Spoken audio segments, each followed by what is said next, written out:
Саламатсыздарбы? Сиздер менен Бекмамат Осмонов атындагы Жалал Абад мамлекеттик университетинин Жалал Абад колледжинин табигый техникалык бөлүмүнүн информатика мугалими Мусакулова Назгуль. Биз бүгүн башкаруунун автоматташтырылган системалары адистигинин студенттери үчүн графикалык дизайндын негиздери дисциплинасынан CorelDRAW программасында ар кандай объекттерге көлөм эффектин берүү темасын карайбыз. Максаты. Студенттер, сиздер CorelDRAW программасында ар кандай объекттерге максатка жараша көлөм эффектин берүүнү, баракка фон берүүнү жана боёктор менен иштөөнү үйрөнөсүңөр. Ошондой эле көңүл коюуга, өз алдынча иштөөнү жана эске тутууңарды өнүктүрө аласыңар. Ошону менен бирге эле маалыматтык маданиятка, эстетикалык тарбияга, тыкандыкка, баштаган ишти акырына чыгаруу тарбияларына ээ боло аласыңар. Өтүлгөн материалдарды кайталайлы. CorelDRAW программасы кандай графикада иштөөчү программа. CorelDRAW программасынын жумушчу терезесинин элементтерин атагыла. Объекттерге түс берүүдө заливка инструментин активдештирүүчү ысык клавиша кайсыл? Эллипс, тик бурчтук, көп бурчтук инструменттерин активдештирүүчү ысык клавишаларды атагыла. CorelDRAW программасында даярдалып жаткан объекттерди бир группага кантип бириктиребиз? CorelDRAW программасында объекттердин копиясын кантип даярдайбыз? Күтүлүүчү жооптор. CorelDRAW программасын вектордук графикада иштөөчү программа. CorelDRAW программасынын жумушчу терезесинин элементтери бул аталыш чулчосу, негизги меню, негизги инструменттер панели, касиеттер панели, инструменттер панели, жумушчу зона, түс палитрасы, докерлер, абал жолчосу. Объекттерге түс берүүдө заливка инструментин активдештирүүчү ысык клавиша бул англис алфавитинин G клавишасы. Эллипсти F7, тик бурчтукту F6 функционалдык клавишалары, ал эми көп бурчтукту Y клавишасы активдештирет. CorelDRAW программасында даярдалып жаткан объекттерди бир группага Ctrl плюс G клавишалардын комбинациясы аркылуу бириктирип алсак болот. CorelDRAW программасында объекттердин копиясын Ctrl-D клавишалардын комбинациясынын жардамында копиялап алсак болот. Ал эми бүгүн биз даярдай турган төмөнкүдөй жумуштар бар. Булар биринчи мисал, быштактын бөлүкчөсүнүн сүрөтүн жасайбыз көлөмдүү кылып. Ал эми экинчи мисалда CorelDRAW программасында тетиктин сүрөтүн жасоону үйрөнөбүз. Эми биз балдар CorelDRAW графикалык редакторунда быштактын сүрөтүн жасайбыз. Ал үчүн мен инструменттер панелинен эллипс клавишасын тандап алдым, инструментин тандап алдым дагы.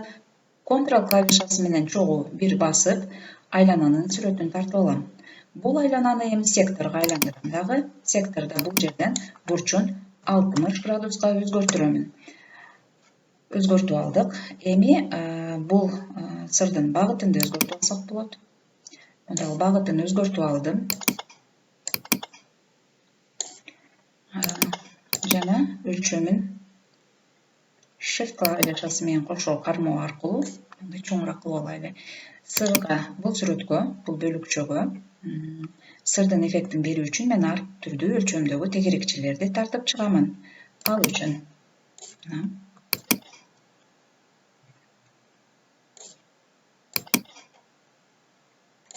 себеби бизде сырда түрдүү өлчөмдөгү тешикчелер болот.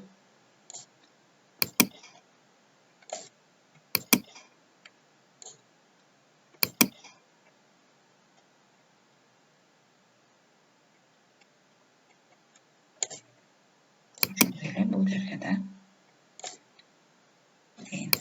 жетет го деп ойлойм. Тандоо инструментин тандап алабыз. Бул объекттердин бардыгын бөлүп алабыз, белгилеп алабыз дагы. Касиеттер панелинен биз арткы объекттин алдыңкы объектти алып салуу кнопкасын басуу аркылуу ушундай эффект алабыз дагы. Буга сырдын түсү сары болгондуктан сары түс беребиз.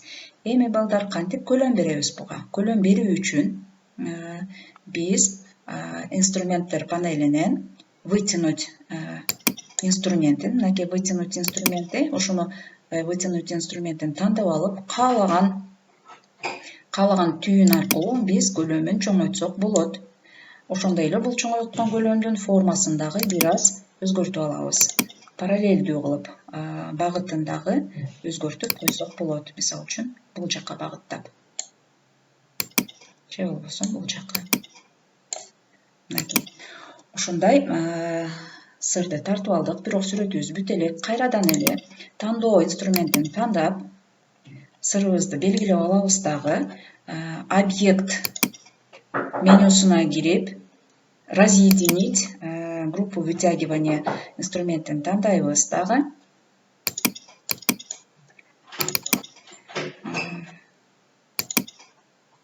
Сырткы бөлүгүн бөлүп алабыз. Эми көлөм берген бөлүгүнүн түсүн бир аз алмаштырабыз. Алмаштыруу үчүн мен интерактивная заливканы тандап туруп, бул жерден фонтанная заливка инструментин тандап аламын. Сары болуп турган жерине мен бир аз кочкулураак түс беремин. Да ошол бойдон ал эме ак жерине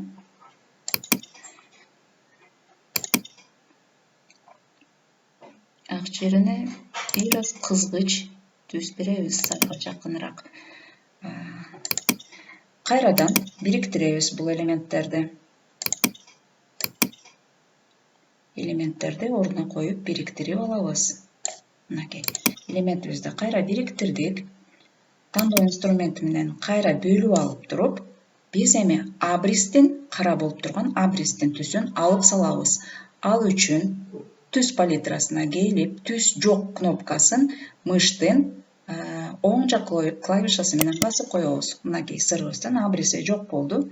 Ошондой эле биз касиеттер панелинен группалаштыруу кнопкасын басып коебуз. Мынакей биз ушундай сырды сүрөтүн тартып алдык.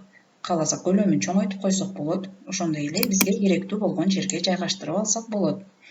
Эми баракка түс беребиз.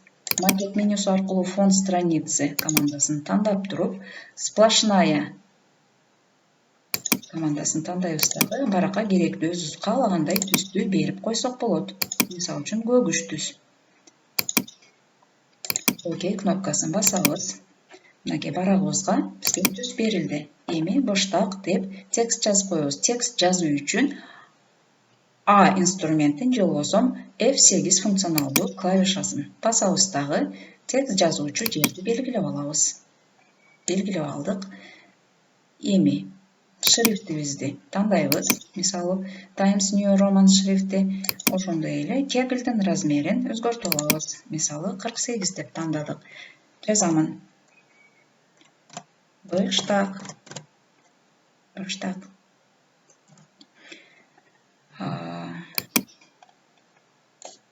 Каалаган жерге коюп туруп, эгерде кааласак биз бөлүп алып туруп, буну жирный кылып койсок болот, подчеркнутый, ошондой эле биз каалаган түстү берип койсок да болот бул текстибизге.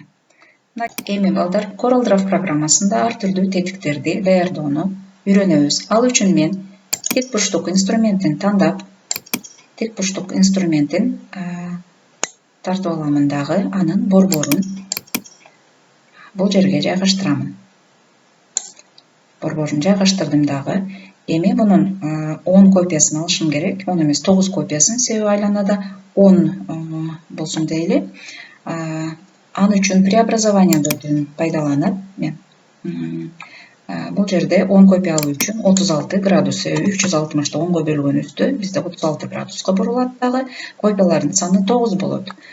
Применить кнопкасын басабыз. Мынакей, ошол сыяктуу сүрөттү алдык. Эми мындан соң биз многоугольник инструментиндеги вкладкада жайгашкан основные инструментиден трапеция фигурасын тартабыз. Трапеция. Так, трапеция фигурасын ортодо дал келтирип, бул фигуранын борборундагы бул борбор менен дал келтиребиз. Буга дагы ошол эле операцияны колдонуу менен мындай детальдардын көптүгүн алабыз. Эми тандоо инструменти аркылуу баарын бириктирип, объединение кнопкасын басуу аркылуу биз ушундай сүрөттү алдык. Эми бул сүрөткө боек беребиз. Боегубуз боз түстөгү боек болсун дагы. Эми көлөм берели. Вытянуть инструментин тандап, көлөм беребиз. Көлөмдүн цвебин өзгөртөбүз. Багытын жана көлөмдүн өлчөмүн өзгөртүп алдык. Мынакей ушул сыяктуу детальды алдык. Буну шестеренка деп атап коебуз. Так, бөлүккө бергенге аракет кылайлы. Көлөккө. Мынакей мындай кылып биз көлөкөнү коюп алдык. Тандоо инструменти аркылуу баарын бириктиребиз дагы. Бул деталыбызды бир аз кичирейт дейли, көлөкө сыртка чыгып кетпей тургандай кылып. Ошондой эле борборлоштуруп жайгаштырып алабыз. Сабакты бышыктайбыз.